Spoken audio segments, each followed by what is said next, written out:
It's a delicacy. It's a delicacy in some part of the country, but in some part of the country, it is a taboo. Like in some parts of Benue State, eating dog is a taboo. So nobody looked at it as a resource apart from using it for hunting or security.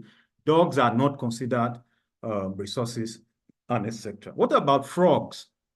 This frog, Chinese meat, some people call it Chinese meat and etc.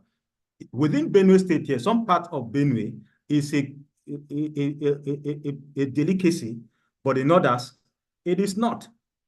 And in those areas, they don't look at it as a resource. And if you have a clear understanding of resources in this dimension, it is going to help us as we progress in this course. Now, resources presupposes that someone has appraised the usefulness of the material element for the purpose of obtaining satisfaction. Before it became a resource, somebody or a group of people assessed the usefulness of that material and ascertained it as useful to satisfying human wants before it became a resource. And then secondly, it is human ability that creates resource value and not just mere existence of that resources. Because humans' ability, if we don't have the ability to, first of all, appraise it, secondly, ascertain its value and attach that value to it, we will not be able to refer to it as a resources. And then thirdly, the earth materials we use are a resource, as a resource, have utility or satisfaction. We talk about utility, that is the ability to satisfy human wants or human needs and etc. So whatever is a resource has an ability to satisfy human wants. And all these three are dependent on the following factors: cultural factors, social factors, the people's view of nature, technology factor, economic factor. Now, looking at cultural factor, we'll talk about how the cultural values varies from one cultural setting to another. And these values determine what becomes a resource within that cultural setting and what is not.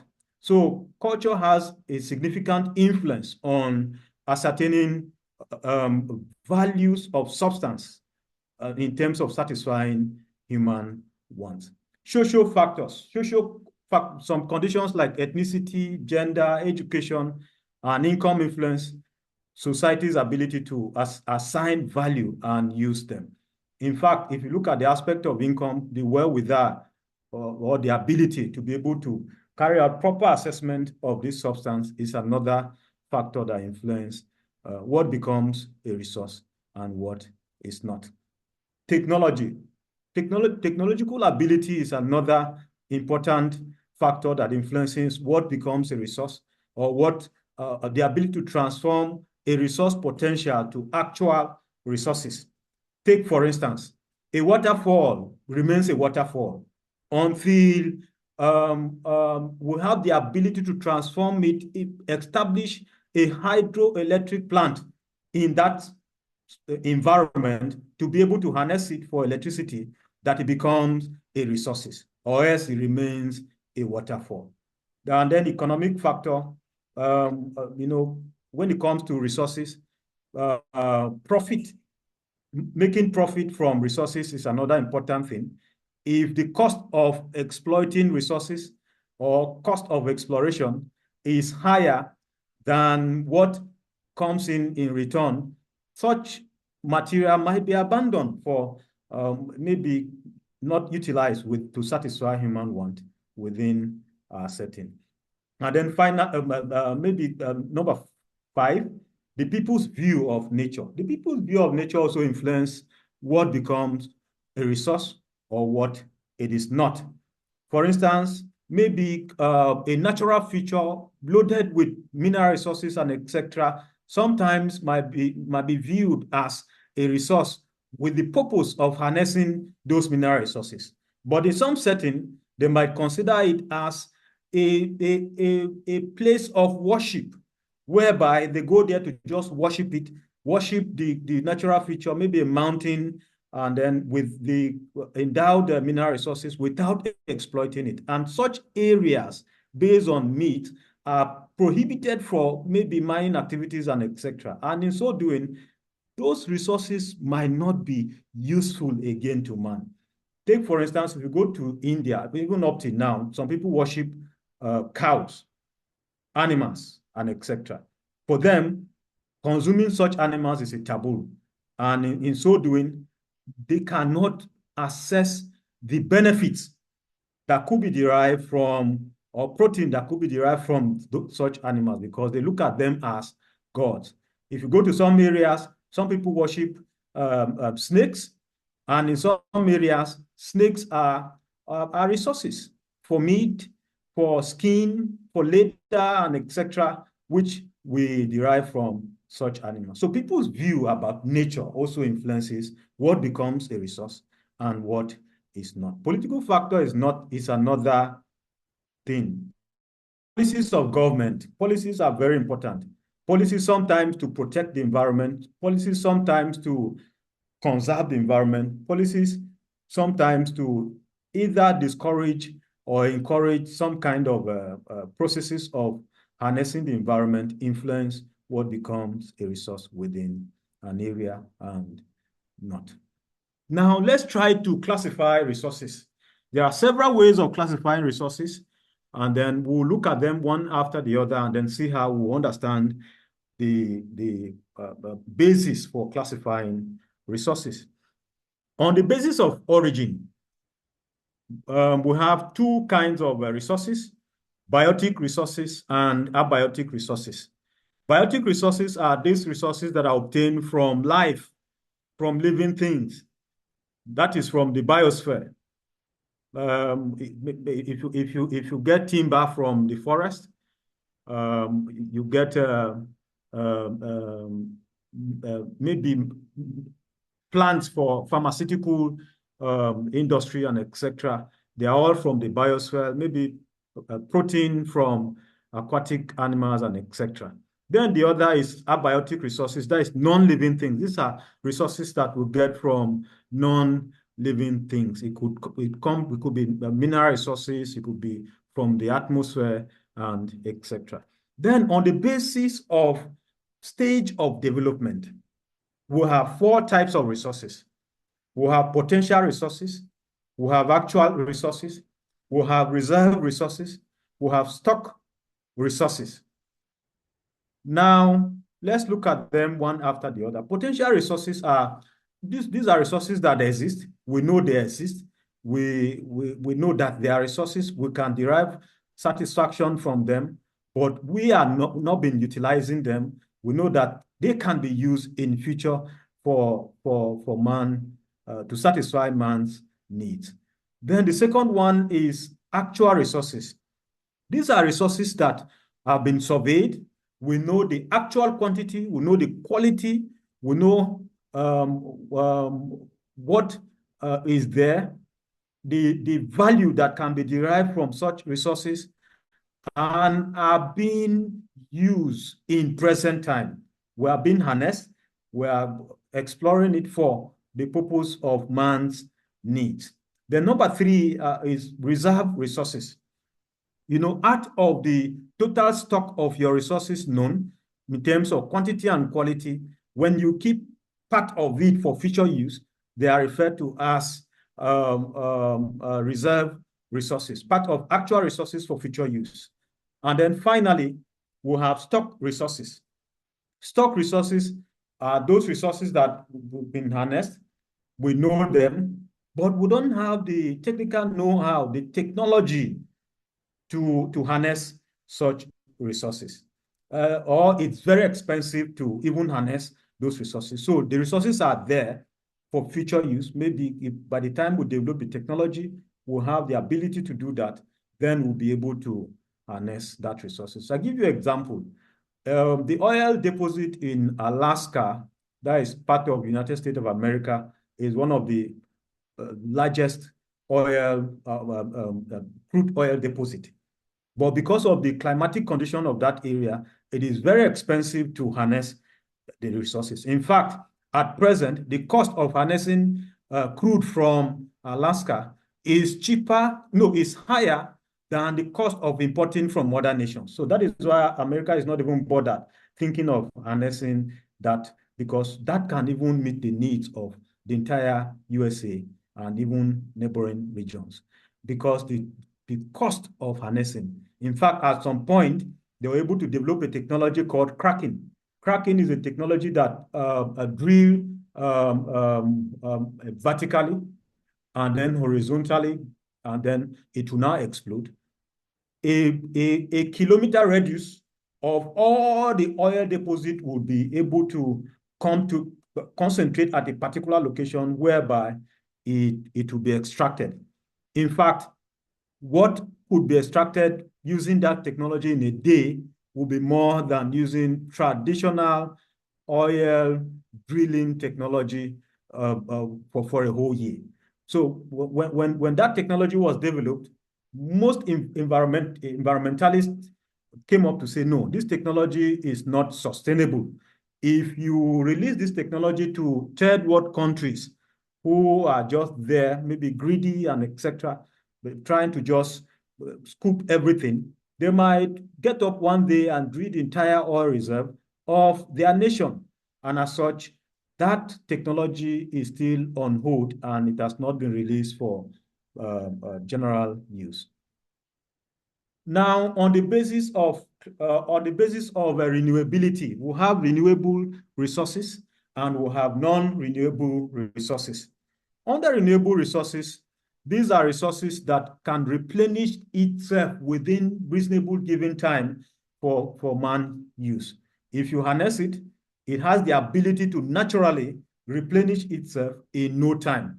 And the non-renewable resources, these are resources that when you harness them, it will take millions of years for them to replenish themselves. So a good example of such resources are maybe a crude oil. It took millions of billions of years for this crude to form and etc. So if you exhaust it, it is within human timeline, it is not possible for it to renew itself. Then we have on the basis of availability, we have unexhaustible resources, and then we have exhaustible resources. Inexhaustible resources, sorry, and exhaustible resources. Inexhaustible resources are these resources that no matter how you utilize it, they have the ability to renew themselves immediately, and they are in abundance. You cannot exhaust it. A good example is sunlight in relative terms. Air, the air we breathe, and etc. No matter how you breathe in and breathe out, the air is always there. So you cannot exhaust it under normal setting. Then exhaustible resources are resources that they can be exhausted, they can finish if you don't utilize them in a sustainable manner. Then I have what I refer to as the general classification. The general classification here is based on level of production. General classification here, we have one, natural resources. When we talk of natural resources, we're referring to land and all its attributes. We're not just referring to the topsoil, we're referring to the topsoil, the underlying basement complex, the mineral deposit, water bodies, the vegetal cover, the atmosphere, climate, and etc. as part of natural resources. We also have man-made resources. And then other man-made resources here refer to all human fabrication used for production. And these are resources that have been produced by man for its own production purpose. And then we also have number 3 as human resources. Human resources here refers to labor input. It's not just the man per hour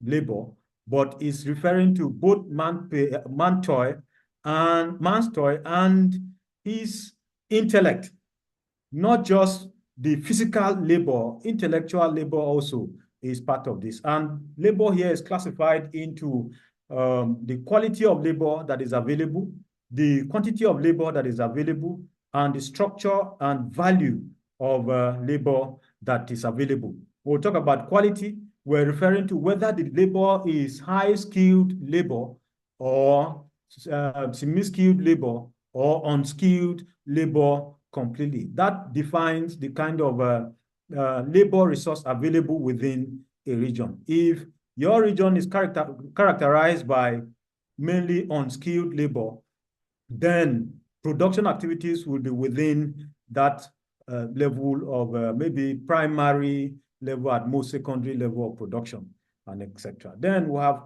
quantity of labor here refers to the number of people that are available to work, that are within the workforce of that region. And then structure of labor here we're referring to in terms of the structure of the population within that region, in terms of whether the region has more a growing population or an aged population, and etc. And the value here talks about the amount, the pay, the wage that labor within a particular area attracts.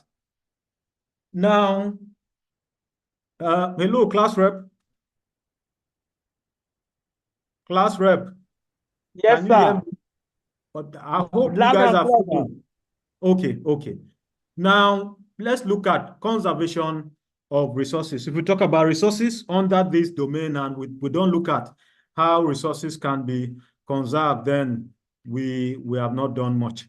Then resource conservation here simply refers to the planned, careful, and sustainable use of natural resources to prevent depletion, degradation, and environmental damage, while ensuring their availability for present and future generation. Now, we'll talk about conservation of resources. We're talking about sustainable use. Sustainable use in the sense that the present generation use it in a sustainable manner such that the next generation will be able to utilize same resources, and generation yet unborn should be able to also utilize the same resources. Availability of such resources should not end with a particular generation and etc., or even the next generation. Now we have principles of resource conservation. We have sustainable use. Sustainable use here talks about harnessing such resources in such a way that it can replenish itself. It can naturally replenish itself. And then the second principle is efficiency. Under efficiency, it talks about minimizing waste, or even if there are waste, there should be a way of reuse, recycling, the principle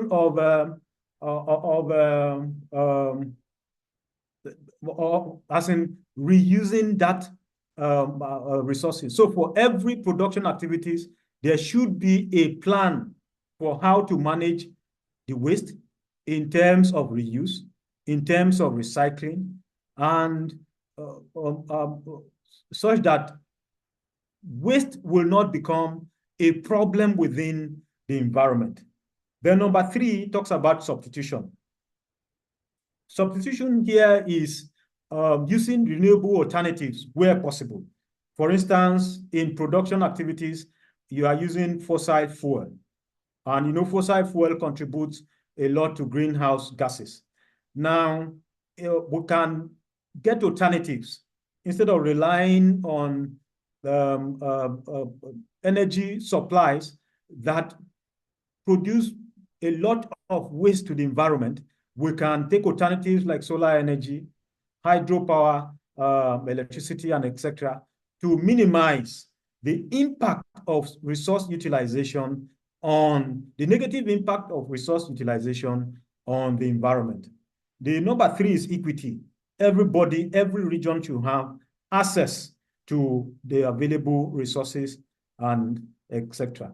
Then finally, and the most important one, is environmental protection, because in utilizing resources, we should have a proper environmental protection plan such that we reduce pollution, and reduce ecosystem damage and etc. Now, we move to methods of resource conservation.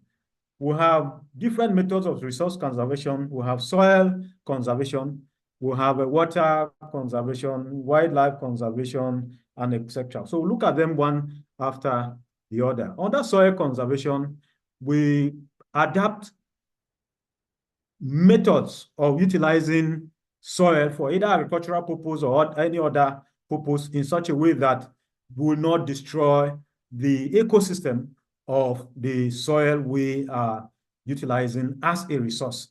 We could, for farming, we could adopt contour plowing. I dropped some pictures there so that if you can, if visible, you see what I'm trying to say. For contour plowing, you adapt a method that produce bridges and furrows along the contours of the landscape. We'll talk about contours here. We're referring to areas of same height, areas or a line connecting areas of same height. So if you do that, it protects the environment against environmental degradation, initiation of erosion processes, and etc.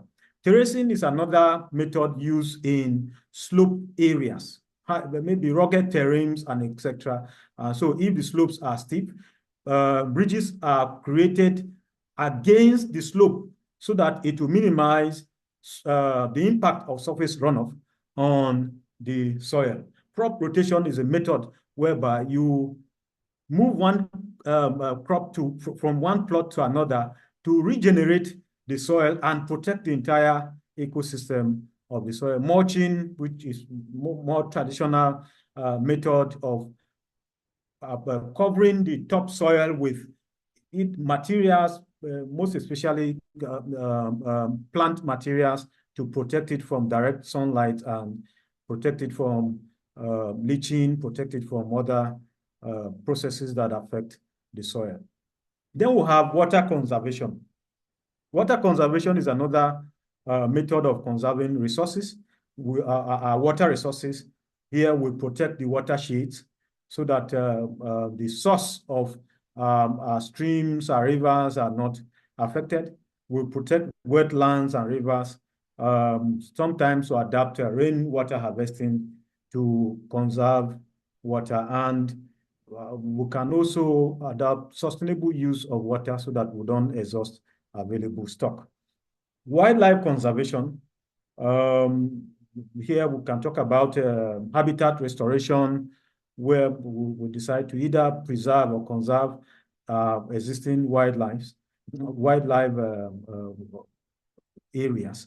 And then sometimes we can embark on removing invasive species like water hyacinths and etc. to protect our environment. Sometimes we can plant native vegetation to protect the environment from adverse impact of climate change and etc. or anti-poaching, whereby there could be guidelines or range line guides to prevent people from just harvesting whatever is within the forest without control. Now we have forest conservation. Under forest conservation, we have afforestation and reforestation, whereby we can replant trees to regenerate existing forest areas. We can also embark on sustainable harvesting of forest products, controlled logging, selective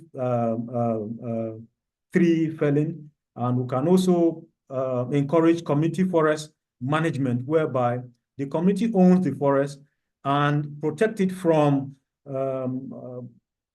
people that can maybe log without control and etc.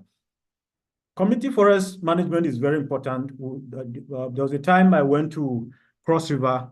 They had a community forest around the Okiro community. And in that community, you don't just go to the forest to harvest anything. And there are community guidelines that protect the forest from people that wants to maybe go ahead to harvest from the forest. Like one of them is, if you want to hunt, when you hunt and get a game from the forest, you must bring it to the chief of the community, and the hunter goes home with just the head of that animal. And that discourages a lot of people from trying to go hunting. And as such, animals within the forest are being preserved. Then we talk about energy conservation. Under energy conservation, we look at the adoption of renewable energy, solar, wind, hydro, and etc., as in moving away from fossil fuel dependence, because the harm from fossil fuel is almost more than the benefits derived from the energy we generate from them. So sometimes we get energy efficient technologies in order to conserve the environment. Hello, class rep. Yes, sir. Class Hello, rep. sir. I Yes, sir. hope you guys are following. No hitch, right? Very well, sir. Very well, sir. Oh, okay, okay. And then if there are questions, you can drop them in the chat box. And then maybe, if you have maybe 10 minutes to our time, you can draw my attention, class rep, so that I'll give room for interaction, and then we before we round up this session. Can I proceed? Yes, sir. You can proceed, sir. Okay, okay. Now we're moving to the next component, which is industries. We'll talk about industries. What comes to mind? A definition here says, industries are economic activities involved in the production of goods and services. Put differently, or put in simple terms, when you is all about, or industries are all about the inputs, or the function of inputs to produce outputs. Inputs such as resources or raw materials, land, labor, capital, technology, and etc., to generate industrial output, to produce goods that are useful to man. Now, if you look at the meaning of this concept, industries, you will notice that one of the first components of the inputs are resources, because industrial production will not take place without resources. Raw materials must be there, labor in terms of quantity, quality, and structure or value, and etc. Then the technical know-how, the technology that is required, or the entrepreneurship that is required to effectively combine these other factors of production to give you industrial output must be there. Now, maybe as we proceed, we'll look at more about this. Now, let's attempt classification of industries. There are also several ways of classifying industries. We'll look at them one after the other. We have raw materials, classification that is based on raw material use. The first under this group is agro-based industries. These are industries that use animal-based products as raw materials. These are industries that use plants and animals for production. A good example is food processing, rice, milling, vegetable oil, cotton, textile, dairy products, leather industries, and etc. Their basic or their main raw material is from both plants and animal. Then the second group is mineral-based industries. These are industries that use basically raw materials that are derived from mining such mineral ore and other mineral resources. A good example could be iron and steel industry. The main raw material there is iron ore and steel. Then we can talk about tin and columbite for metallurgical industries and etc. Then we'll talk about marine-based industries. Under marine-based industries, these are industries that use mainly raw materials from the aquatic environment, from sea, from ocean, and etc. For instance, the fish oil production, they all come from either fish or marine or sea products and etc. Then we have forest-based industries. These industries use raw materials from the forest. Example like wood, paper production for pharmaceutical industries, for furniture, and etc. Now, we can do a classification that is based on the size of the industry. Under size of industry, we'll have industries that are small-scale industries. Basically, you have less capital and technology investment in these industries and basically rely on manual labor. They are small-scale industries. They are petty manufacturing or petty production industries. A good example is basket weaving, pottery, and handcrafts. Little capital is required for such industries. Then we have medium-scale industries. These are industries that they are not too large, but they are a bit bigger than small-scale industries. There are some medium level of capital involvement and technology investment in them. Production, output, number of people required are also higher than that of small-scale industries. Then we have large-scale industries. These are industries that are completely far away from the first two we mentioned. They require large-scale capital investment and large-scale technology investment. They are large industries. A good example is the automobiles industries, the heavy machine industries, large-scale production industries that exist, and they are capital intensive. Now, a classification based on ownership will have four kinds of industries. We'll have private sector industries, and then we'll have public sector industries. We'll have joint sector industries, and then finally, cooperative sector industries. Under private sector industries, these are industries that are owned and operated by individual or group of individuals. It's owned by an individual or group of individuals when maybe one or two or three persons come together or more come together to establish an industry. Is called a private sector industry. Then the public sector industries are owned and operated by the government. These are industries that are owned and operated by government. Total ownership is by government of the region and etc. Then number three, we have joint sector industries.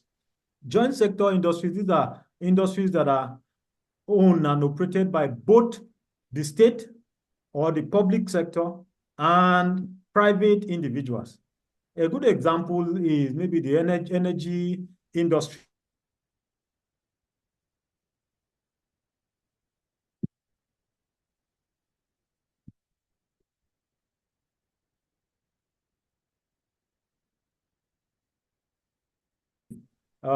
Take for instance, by both is co-owned by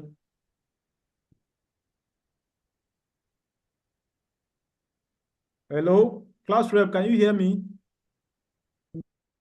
On point, it went okay, sorry, blank. sorry. I can hear you now, yes. So we are on number three, right? The joint sector industry. I say the joint sector, and these are industries that are jointly owned by both state and private individual. And I gave example of the energy industry. like the setting in Nigeria, energy, energy distribution, and energy supply, energy generation is by private sector, and then energy distribution is by government, and etc. You see that partnership to generate energy supply to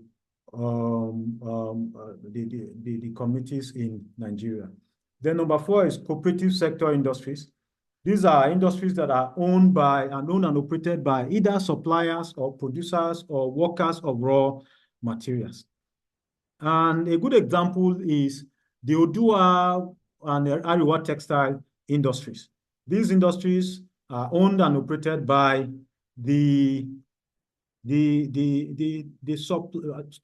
suppliers then of cotton, because they were cotton producers, and a cooperative of farmers that were producing cotton at that time that established these industries. And other industries, if you look at our universities, some cooperatives within the universities are establishing their own industries.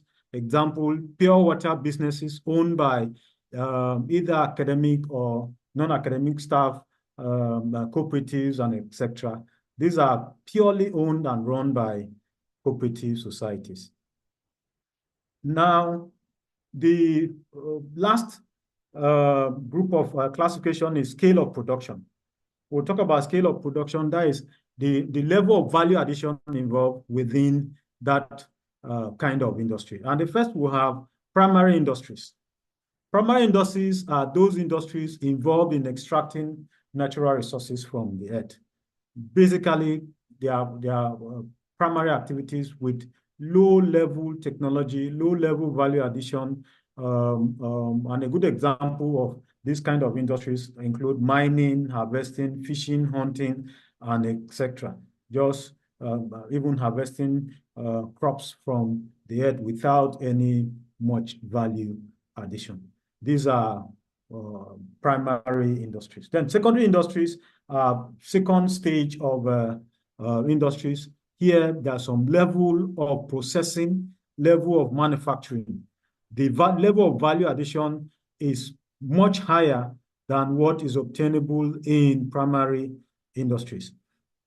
A good example may be a rice processing plant, cassava processing plant, leather manufacturing company, textile industry, and etc.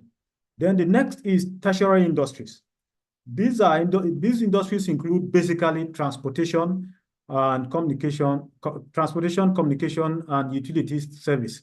They are purely first level of service industry, where they provide transportation services, communication services, and other utility services. Then we'll have quaternary industries. These are service, these industries basically provide services that are required by producers, such as trade, insurance, legal services, banking, wholesale, real estate transaction, and etc. And then finally, we'll have the quinary industries. These are here services that are required or mainly involves consumer-related services, such as education, governance, recreation, tourism, and health stroke medicine. Why industries? Why industries matters in our environment? Why do we need industries? One, it creates employment. The importance of industries in the area of employment generation cannot be overemphasized. In fact, areas that are considered industrialized or advanced countries have a higher percentage of their workforce engaged in the manufacturing or the industrial sector generally. So for nations to advance economically, they must industrialize. Otherwise, you have most of your people in service, and then relying on import from other countries that are highly industrialized. Then number two, derived economic growth is one of the yardsticks for measuring economic growth, economic development of regions, because it is the mainstay, it is the main thing that drives economic development and growth within the region. Then number three, promote technological advancement. Manufacturing and other forms of industrial activities require advancement in technology. If you fail to advance in your technological know-how, you find it difficult to either industrialize because it is very expensive to import technology. And sometimes when you even want to import technology, the owners of such technologies in the guise of technology transfer are not willing to give you their current technology. Most times what it is transferred to you is obsolete technology. And then when you use obsolete technology to produce, while they use state-of-the-art technology to produce, at the end of the day, you are producing commodities that are inferior to their own commodities, whereas you are all meeting in the same market. And in that market, it will be difficult for you to compete favorably with what they are producing. So most times, if you don't advance your technological base, you will find it difficult to industrialize. So it's very important, but industrialization is also an avenue for you to promote your technology, do research, and then advance your technology. Influence settlement patterns and urbanization. Industries are also one of the things that drive urbanization. That is settlement growth or urban growth and etc. They influence urban areas where industries are located either close to an urban center, or you notice that there will be influx of people coming to work in such industries. And that influx will stimulate the settlement or the urban areas to expand rapidly, and that will encourage urbanization in such areas. Then stimulation of other sectors. The industrial sector stimulates the agricultural sector. It stimulates the utility or infrastructure sector. It stimulates other sectors of the economy. If you want to commercialize your agricultural sector, that can be done through industrialization by establishing agro-based and agro-allied industries that will demand raw materials from your agricultural sector in order to grow. And then development and training of skilled manpower. Within the industrial sector, there is continuous training and retraining of workers to be able to meet up with the current technologies, to be able to meet up with the current state-of-the-art production activities in those areas. And that improves the knowledge of the people and etc. Improves standard of living. The people working in those industries generally will benefit.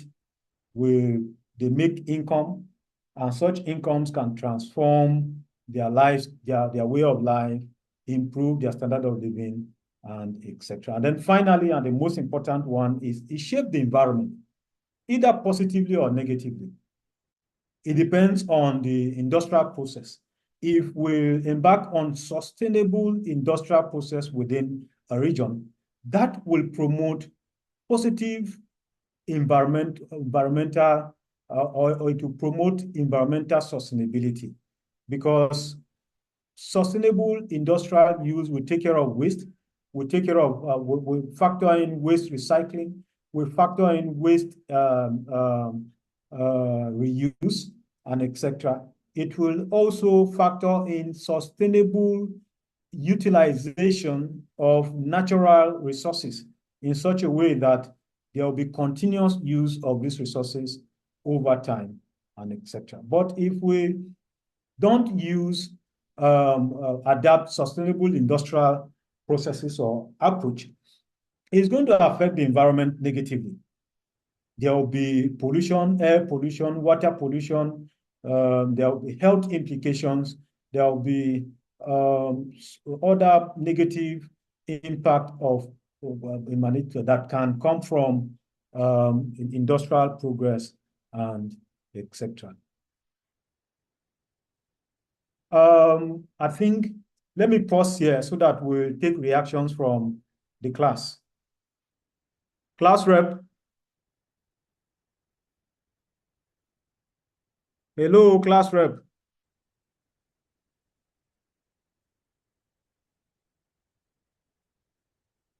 Class rep.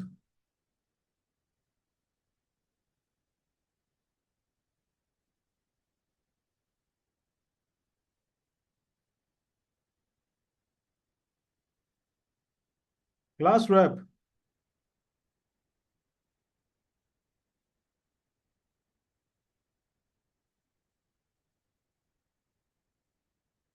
Yes, I want to.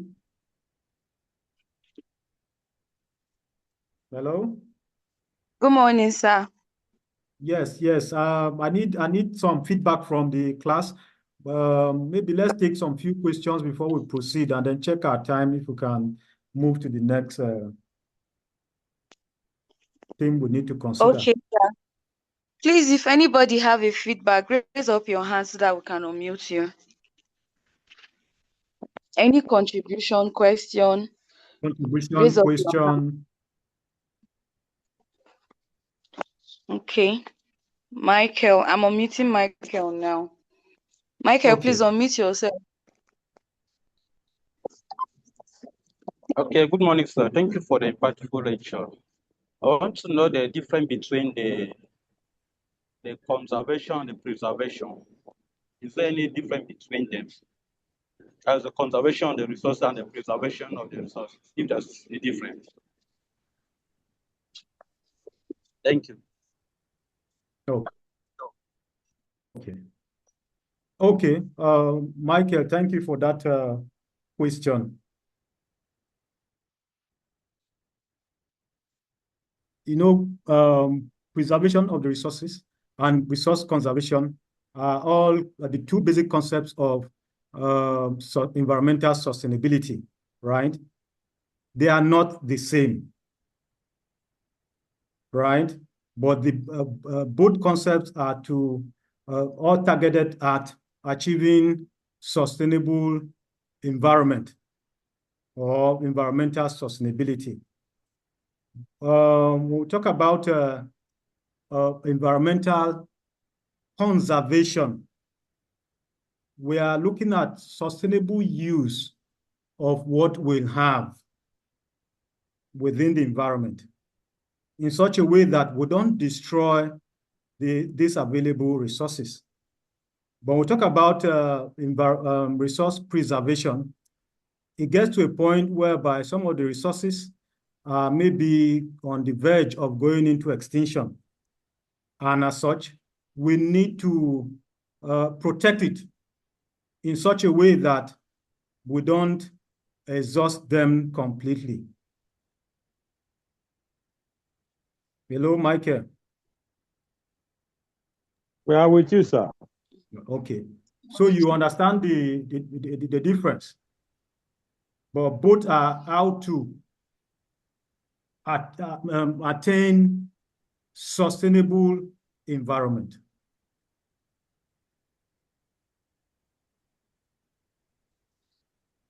Yes, sir. Any other? Madam Jessica has question. Let me. Okay. Madam Jessica, please unmute.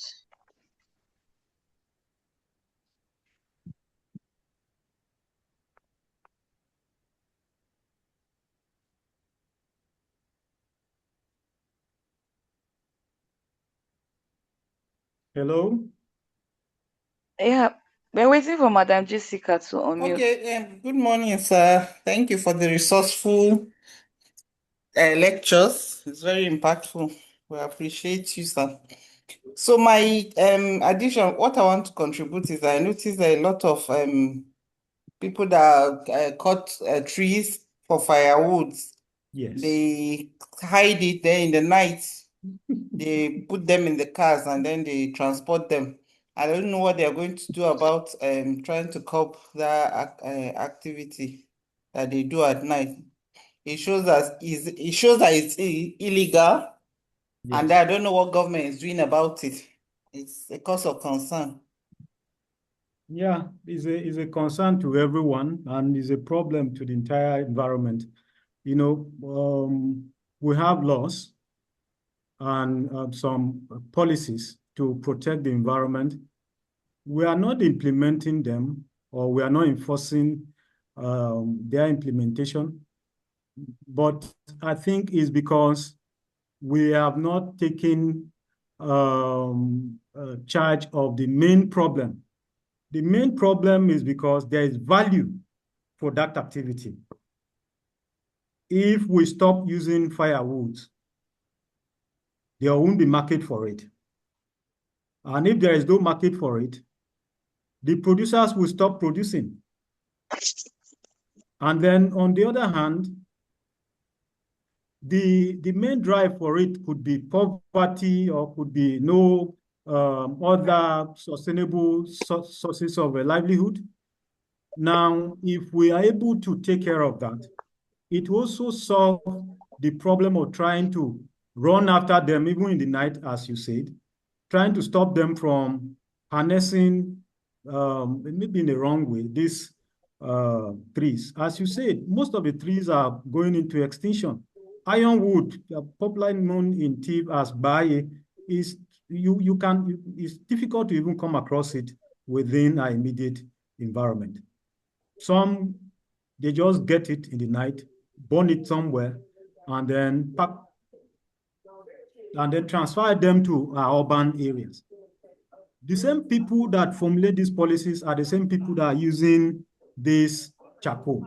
So how do we solve the problem? The problem is there, and we need to, first of all, see how we can sensitize the people that about the damage of this process to the environment, and then give them alternative livelihood strategies so that they will sustain themselves and forget about the firewood business. Thank you. Thank you, sir. We still have some hands. And then what is our time? If you can take more, and if there's need for us to proceed, then we'll proceed. Okay. The Good time is morning, sir. 10:13. We have time. Yes. Good morning, class.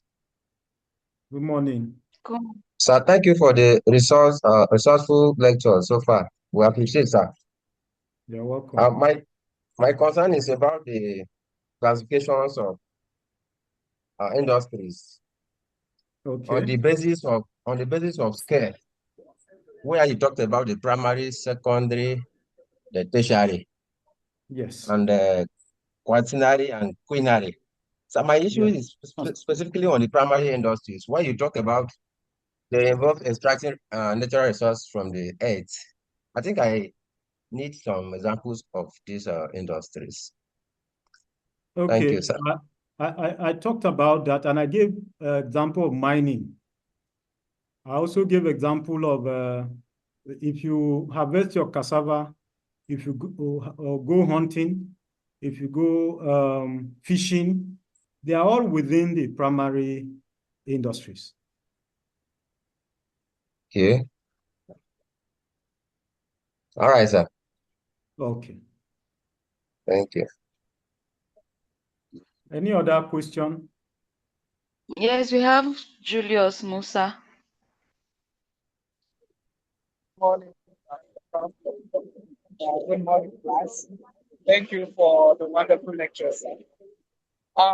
Mine is not a question, it's a contribution. Please, can we hear me? Yes, we can hear you. You can go ahead. All right. All right, sir. My contribution is to the first person who asked a question where you answered. I want to chip in a little. Okay. Yes, that's the differences between conservation and is it protection, right? or is it preservation? Preservation. Preservation. All right, so taking it by the definition, conservation is defined as a planned control exploitation and the judicious use of natural resources in an environment to ensure their functionality and availability continuously in the environment. So you see, by the definition of conservation, sustainability is playing a role, right?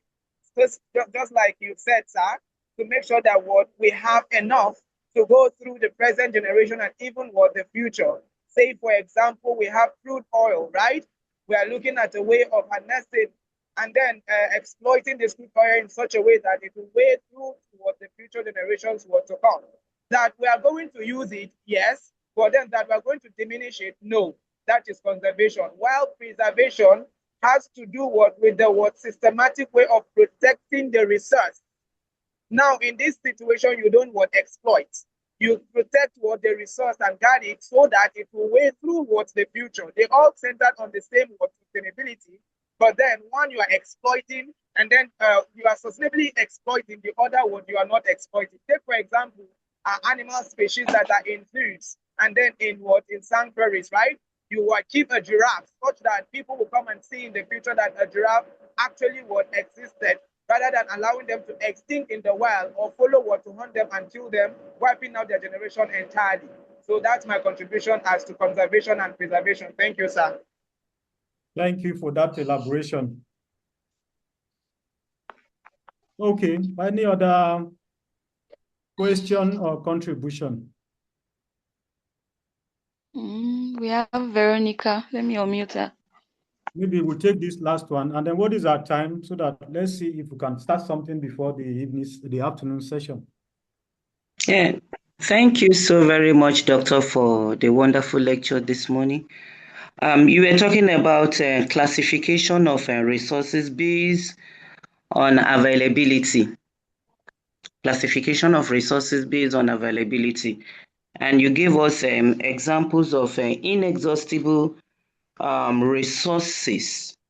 Yeah, but there was no example on exhaustible. So I don't know if you can just give us one or two examples of exhaustible resources. Okay, I didn't mention that of exhaustible resources because I thought it's obvious. Crude oil can be exhausted. Okay. That is one example. Minerals, other mineral deposits like maybe iron ore, they are fixed in supply. So if you don't use them in a sustainable manner, it comes to a point where they will vanish completely, as in you will finish them completely. That of crude oil, you see, nations are mining their crude in such a way that they don't just finish it overnight. And if you remember, I made mention of the cracking technology. It's a good technology, Yes, but if you release it to third world nations and their greedy leaders, you'll be surprised that somebody will just get up and say, mine everything, maybe apart from OPEC regulations and etc. They'll just mine everything and sell it out. So crude oil, mineral deposits, as in those resources that cannot replenish themselves immediately. If you don't use them, thank you, sir. Yeah, thank you. Thank you. Okay.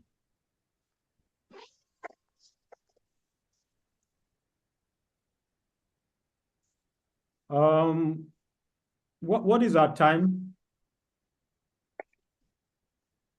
We have like 40 more minutes. Okay, 40 more minutes. Okay. So let's introduce this course and then see what we'll do in our second session. Now, we're on, for me, I'm on my second theme, which is industrial location theories. Industrial location theories. Here, we're going to look at some theories that explain the location of industries. The study of industries has moved away from being descriptive to a more of scientific approach, where we adapt the formulation of theories and using theories to explain why industries are located in some particular locations, or why industries are in some particular regions and are not in others.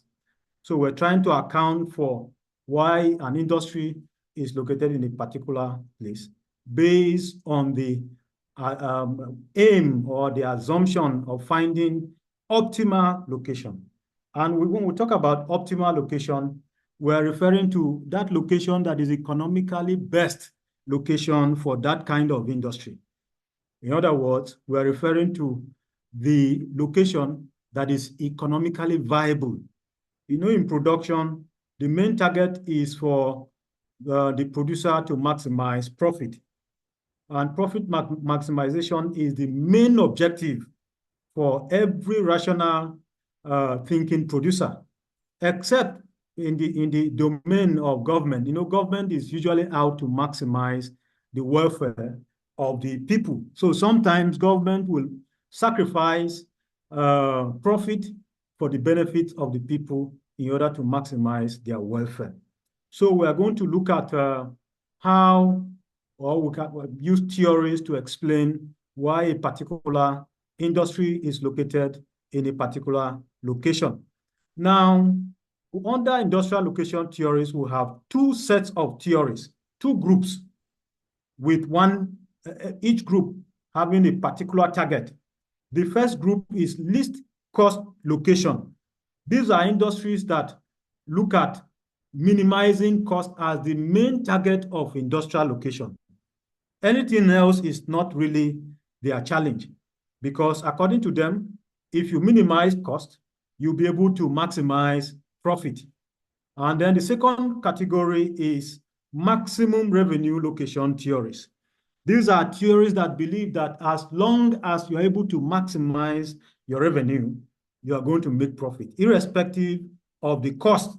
As long as your revenue is higher than the cost, you're going to make profit. So we're going to look at these theories. Maybe we'll look at like 4 theories and see how we analyze industrial location and then see how the influence it has on the environment. Now, the first theory we're going to look at is Weber's theory of industrial location. Weber's theory of industrial location. Weber's theory of industrial location, this is a theory that was formulated by a German economist by name Alfred Weber in 1909. It is also referred to as the Weberian analysis. And it believes that optimum location can be attained in terms of minimizing 3 basic costs or 3 basic expenses. That if you're able to maximize 3 basic expenses in order to minimize your cost, then you'll be able to make profit and you'll be able to ascertain optimum location. And according to Weber, optimum location is found whereby the cost of transportation, that is transporting raw materials, transporting finished products to the market, are at the minimal. So at that point becomes your optimum location.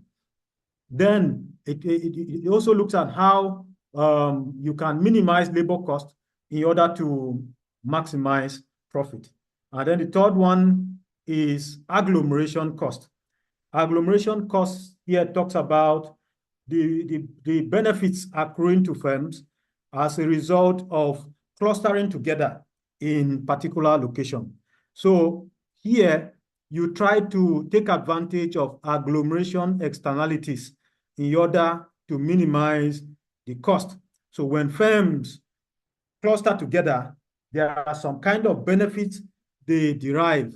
And according to him, if agglomeration cost is higher than transportation cost or labor cost, then the firm can move away from its initial optimum location to take advantage of agglomeration externalities in order to minimize cost.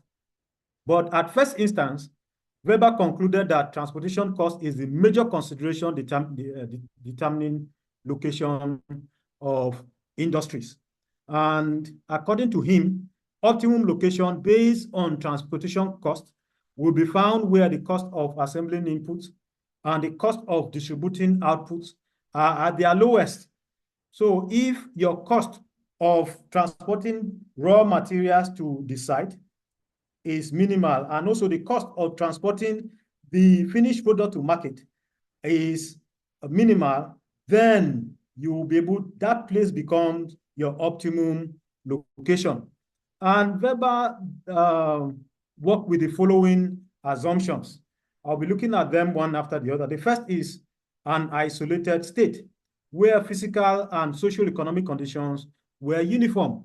According to Weber's first assumption, is the region whereby it is only one region, one close region, not interacting with any region, with one city center, one market at the city center, and every production or whatever is tied to that area. And within that environment, conditions are uniform.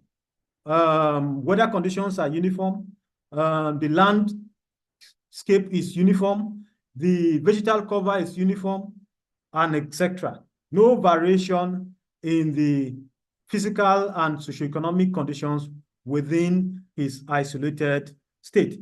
Then he talked about raw material sources, and according to him, there were two raw material sources, as in material sources are fixed in some specific locations, and then other raw materials were ubiquitous. Here it means other raw materials were evenly distributed in space apart from some certain raw materials that were fixed in location within the isolated state. And then according to him, markets were fixed at certain points. Markets were in fixed location, and then transportation cost is determined by weight of produce and distance. That is to say, transportation cost is directly proportional to the weight of the material being transported and the distance over which that material is being transported. So transportation cost here is a function of the weight of the material, how heavy it is, and the distance. Then finally, industry seeks to maximize profit with respect to cost. And I think I mentioned that earlier. Having this in mind, based on the principle of weight loss and weight gain, Weber used simplified triangles to illustrate his own theory, whereby two raw materials were fixed, in two fixed locations, raw materials fixed in two locations, that raw material 1 and raw material 2, and then market fixed in a particular place. Within the triangle then becomes the landscape for optimal location based on the weight of the material being transferred to the factory and the weight of the material being transferred to the market after processing. That is, if the material gains weight after processing, then location, optimal location should be within the triangular landscape, should be closer to the market. But if the weight of raw materials being transported to the site are heavier than the finished products being transferred to the market, then the location of the plant or the industry will be closer to the two raw material site. Then in first instance, there is a situation whereby both raw material 1 and raw material 2 and the finished products are the same. The weight of raw material 1 and the weight of raw material 2 and the weight of raw material 3 are all the same. In such situation, the market will be centralized within the triangular landscape as presented on the figure here you are seeing. The central point, the distance between D1, D2, and D3 are the same because there's no weight loss, there's no weight gain. The weight of raw materials being transported are same with weight of finished products being transported. I think a good example of something like this, we'll talk about water. When you process water, there's no weight gain, there's no weight lost. The second scenario of Weber's or Weberian analysis is a situation whereby the weight of raw material 1 and the weight of raw material 2 is heavier than the weight of raw material 3, or the weight of finished product, sorry. In such situation, there is weight loss. And the moment there is weight loss, in order to minimize transportation cost, the factory will be located closer to raw material 1 and raw material 2. That is to say, shorter distance of transporting these raw materials and a longer distance of transporting the finished product. A good example is sugar production.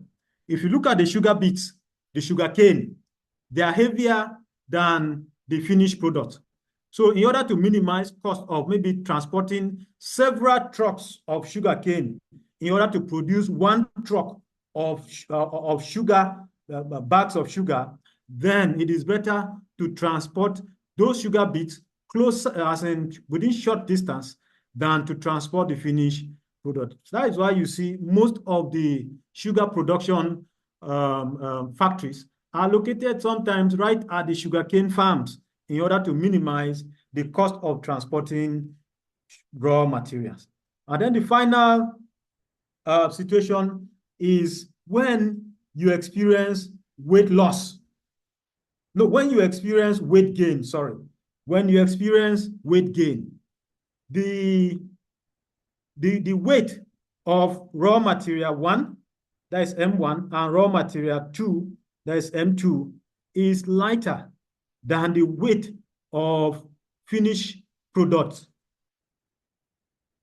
Then, in such situation, the factory will be located right or closer to the market than the raw materials, because it will be cheaper to transport those raw materials than to transport the finished products. A good example is textile industry. If you look at textile production, maybe cotton as raw material. Transporting cotton over distance is lighter. Since we're working with the assumption that transportation cost is a function of the weight of the material being transported over distance, then it means it will be cheaper transporting cotton over longer distance than transporting the finished fabrics. Maybe if you buy wrappers in a particular place, you'll notice that the weight is heavier than carrying even bags of cotton. So in such situation, the factory will be located closer to the market than the raw materials. Now, after making this Weberian analysis, Weber realized something. He realized the influence of labor. That even though transportation cost is the main cost in production activities, there is also labor influence. And after realizing the deflecting influence of labor, Weber came up with this. Weber incorporated this the influence of labor cost using isodepends. Isodepends are lines joining equal transport costs. So with that, you have circular areas of equal transport cost. Then in such environment, you have different labor costs within the concentric zones. Now, within that area, there is a zone that is called the critical isodepend, the critical region, upon which any location outside that critical region will not be profitable in terms of labor cost, because labor cost will be very high. But within that critical isodepend, labor cost will be cheaper. In so doing, Weber came up with the assertion that if within the critical isodepend, the labor cost is cheaper than transportation cost, then the producer can move away from the initial optimum location to an area with the cheapest labor cost in order to benefit from cheaper labor costs. If the benefits from cheaper labor costs are higher than the cost of moving away from cheaper transportation costs, then the producer will move to that side, incur higher transportation costs, but gain more from labor costs in order to cover up from the difference experienced in terms of additional transportation costs. Secondly, he also realized the influence of agglomeration economies. I talked about the agglomeration economies earlier. I said is actually refers to the benefits accruing to firms when they cluster together. Now, firms do not just cluster together. They cluster together only when the benefits are more than their original optimal location. So that if the benefits, the agglomeration externalities are higher than the benefits of locating in their individual location, then they will come together. Now, if you look at the image on this slide, you will observe that we have different industries with their optimum location determined by the simplified triangle of Alfred Weber analysis. Now, within such areas, there are overlaps and there are unserved areas, and as such. So according to Weber, where there are interception of all the multiple critical isodepends of these firms that were determined, or locational area that were determined by the initial simplified triangle, the overall intercept becomes an area of agglomeration. The best place for all these firms to move from the original optimal location to cluster in that overall intercept, to cluster around this place. And if they cluster around this place for firm A, B, and C, then it becomes the cluster point for them, and they'll be able to make more profit from agglomeration externalities because of locating together. And if the benefits outweighs that of location by minimal transportation cost, or location by the use of critical isodepends, then firms will now come together to benefit from sharing cost of supplying energy, sharing cost of supplying raw materials, sharing cost of energy, maybe from energy spillover, informal way of getting energy. You know, workers will exchange ideas and etc. and then sharing common facilities and etc. Because if they remain in their earlier established optimal location based on simplified triangles of Weber, they might not be able to share cost of energy supply. They might not be able to share cost of maybe sharing knowledge and etc. and other agglomeration externalities. So according to him, if a situation like that exists, firms can move away from their optimal location in order to locate in the clustered zone where they benefit from agglomeration externalities. Now, criticisms of the Weber's theory. You know, Weber's theory didn't factor in the issue of demand.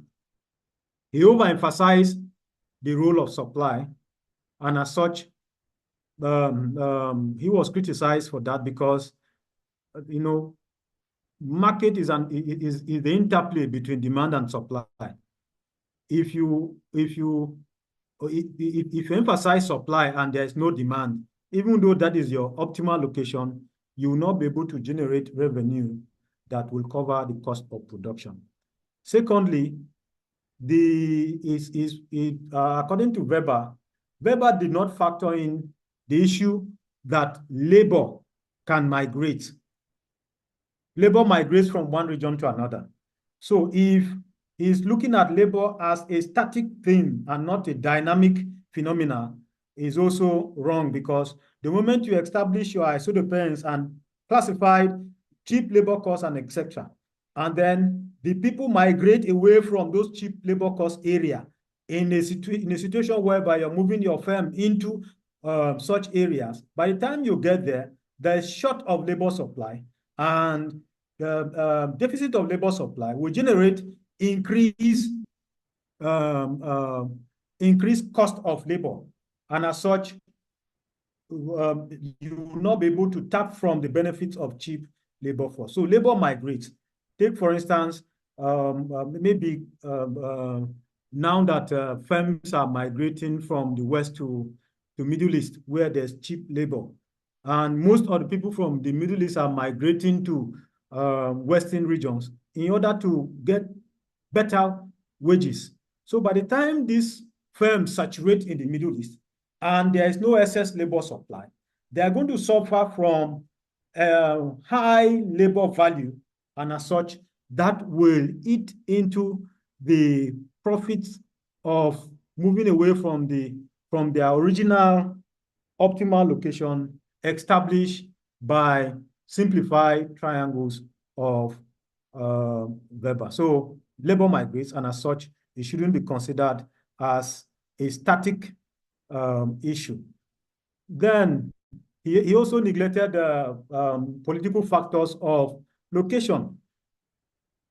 But, it has been experienced that, apart from labor migration, sometimes political office holders would want to compensate a particular region, even though it's not an economically viable location. And as such, locating that industry in that particular place might not be able to, might be purely a political decision and not based on the influence of transportation costs, or the influence of labor costs, or the influence of agglomeration costs. And then he overemphasized the role of transportation costs in the establishment of an industry, overlooking that there are so many factors that influence transportation costs. The nature of roads, the nature of the mode of transportation, the distance, although he factored in distance, but transportation cost is not always a function of distance, because other factors influence. If the road is not too good, motorists or transporters might decide to increase the cost of transportation to cover up the wear and tear of their means of transportation. So overemphasizing transportation cost based on distance is also somehow misleading. And then finally, it is not possible to find the perfect competitive price of goods as man behaves rationally. But Weber also taking this into assumption. So I think we'll stop here to, if we still have time, maybe take reactions before we continue in our next class. Hello? Hello? We can hear you, sir. Hi. Okay, Yes, sir. okay. So let's take few questions, and then maybe, what is our time?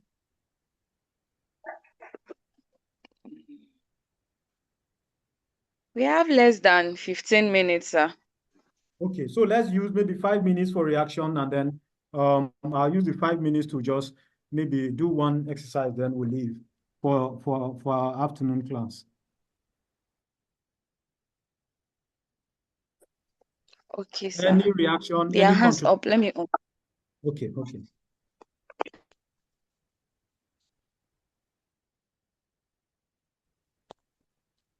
Mr. Evans, you have the floor.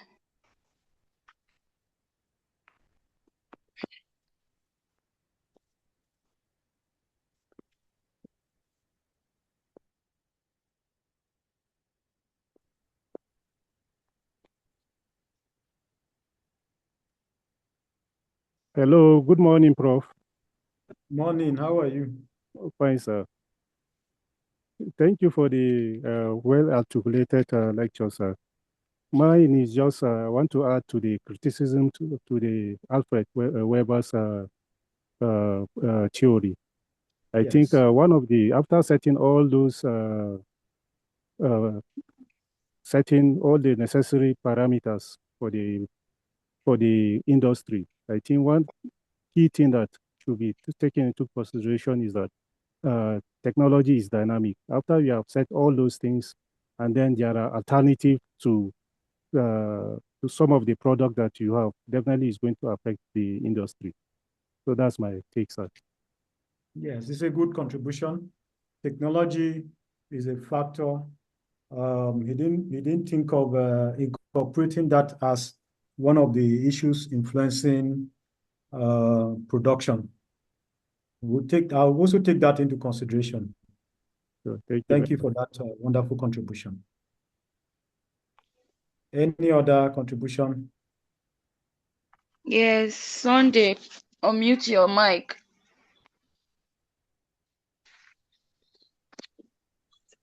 Good morning, sir. Morning, how are you? Hello, good morning, sir. I can hear you. Go ahead and talk. Hello, Prof. I can hear Okay, you. sir. I can hear you. All right, sir. So mine is a concern. Yes. Based on the classification of the resources. Sir, I want to know the difference. Yeah, you are taking us backward. We are on industrial location theories now, but you can go ahead and ask your question. All right, sir. I raised my hands early, but maybe the time was against. That is why. Mine is a very simple concern.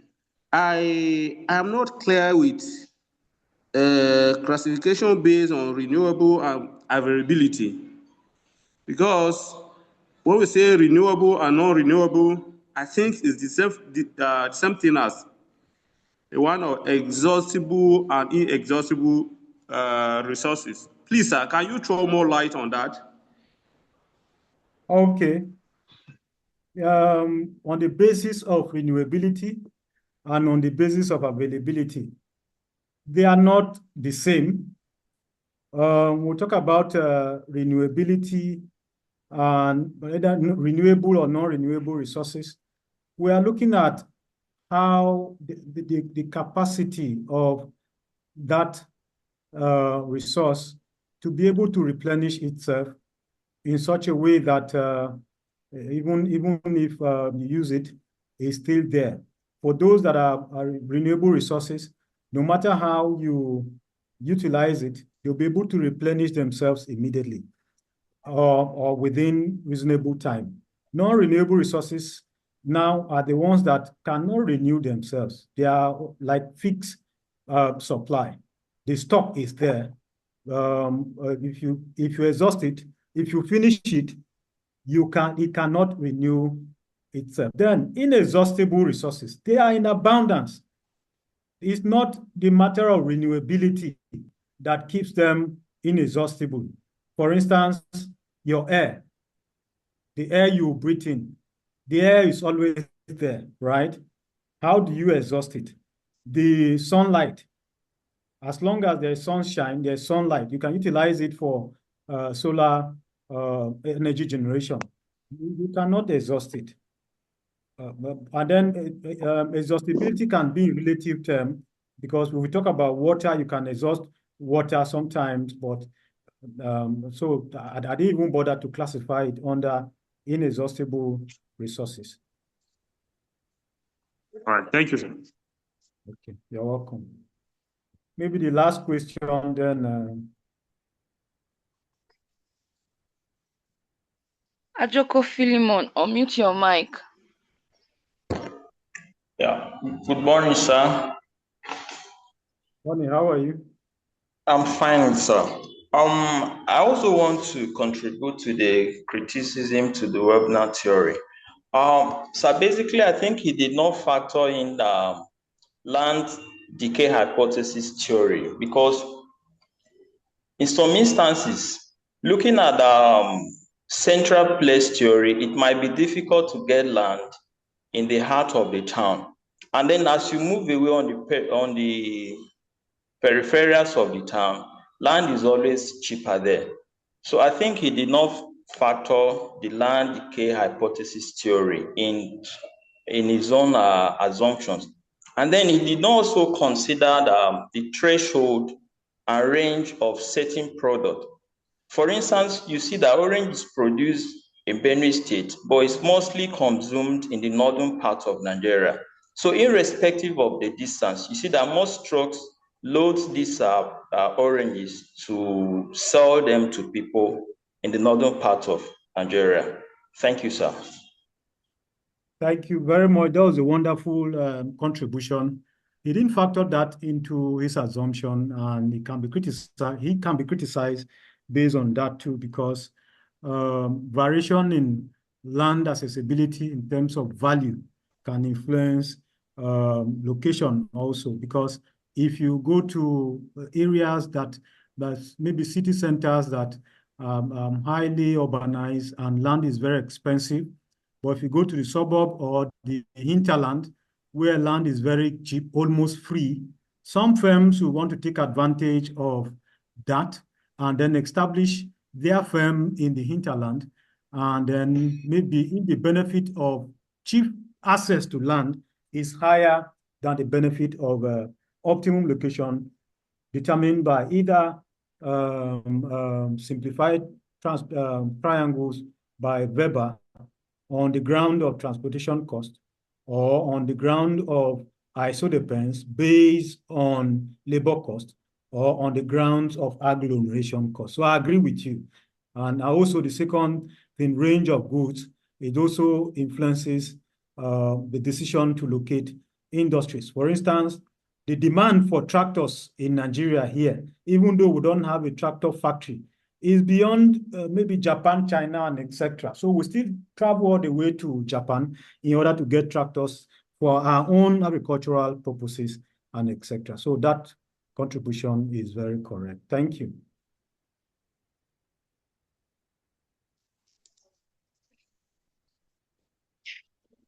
Any other? I think this is the last we'll take for this session. There's going to be a group work. Maybe before 1, I'm going to share the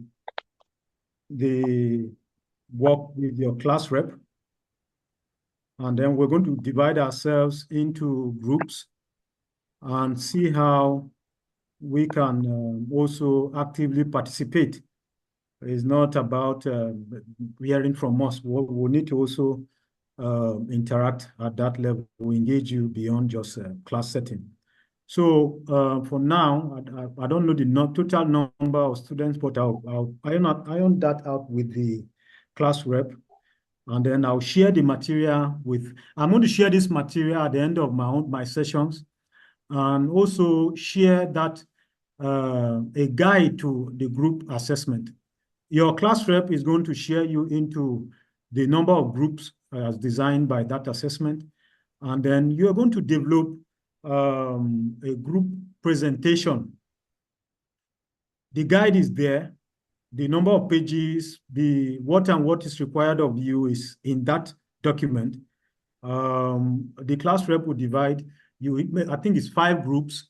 And even though the groups are going to be large, we expect everybody to participate. We're looking at taking that interaction on Friday, but somehow the one day we're going to lose to our symposium that is coming up on Wednesday will affect that arrangement. Notwithstanding, we'll still give that assessment and then allow you more time to work. Then during our revision, we'll take few time to do that presentation, and then we continue with the rest of the assessment. I think if that is okay by the class, then we'll. Somebody is raising his hand. What is our time? Okay, sir. Do we have time to entertain more questions? We have just 5 minutes. The problem is not tomorrow. Okay, so let's take As soon as it's 5 minutes, then we'll close the class and then take a break for our next session. Okay, sir. It's already 5 minutes. Sir. No, it's already time. Yes, sir. Okay, it's already time. So I'm going to share that it's material with you, and then when we come back, if there are issues, we'll now iron them in our next session. Thank you very much. Right, sir. That's great, Prof. Prof, thank you Thank very you. much for the class. It's been Prof, thank wonderful, you. sir. Thank you, Thank Prof. you We are so grateful for the much, class, Thank Prof. you Prof. very Thank much. you It was so very interesting. Thank you so much, sir. Wonderful And for lecture. the symposium, what time should be the symposium again? Is it slated to be today? Was it not today again on Wednesday? This one self now. Symposium is tomorrow. Symposium is not tomorrow. There are two symposiums.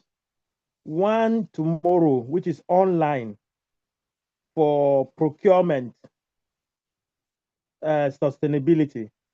The one of Wednesday is environmental sustainability. That is the one that is compulsory. That is why it's a lecture-free day for those in the environmental sustainability class. The one of tomorrow is procurement. Look at the heading very well. It's online on Zoom, which is tomorrow. The one of Wednesday is both on Zoom and on-site at the campus. So please, there shouldn't be any, how do I put it now, misinformation about that. So let me So find out something. Is the tomorrow's symposium going to affect our class? No, sir. It is that of Wednesday that is going to be on Wednesday, site. everybody is going to participate, right? Yeah, which is more of the environmental procurement, environmental sustainability. Maybe the one of tomorrow will affect those doing the MSc in procurement. I don't know. Procurement, okay. So but that of environmental sustainability, which is on site, both on site and online, it's a lecture-free day for those of us in environmental sustainability. Okay. I think, yes, thank you very much for that information. So we'll continue by one and then see how much we'll be able to cover so that after today, I'm going to hand over to Dr. Bashir. He will take you Tuesday and Thursday. Then I'll come back on Friday to round up my own part, while we'll give you more time to do your assessment and see how we maybe take in a revision period, take maybe 2 hours or so to do some brief presentations and see how much that concerning this. Thank you very much. Thank you, sir. Thank you, sir. Thank you, class rep. Thank you, class rep, for the clarification. It's better for the symposium. Thank you, class rep.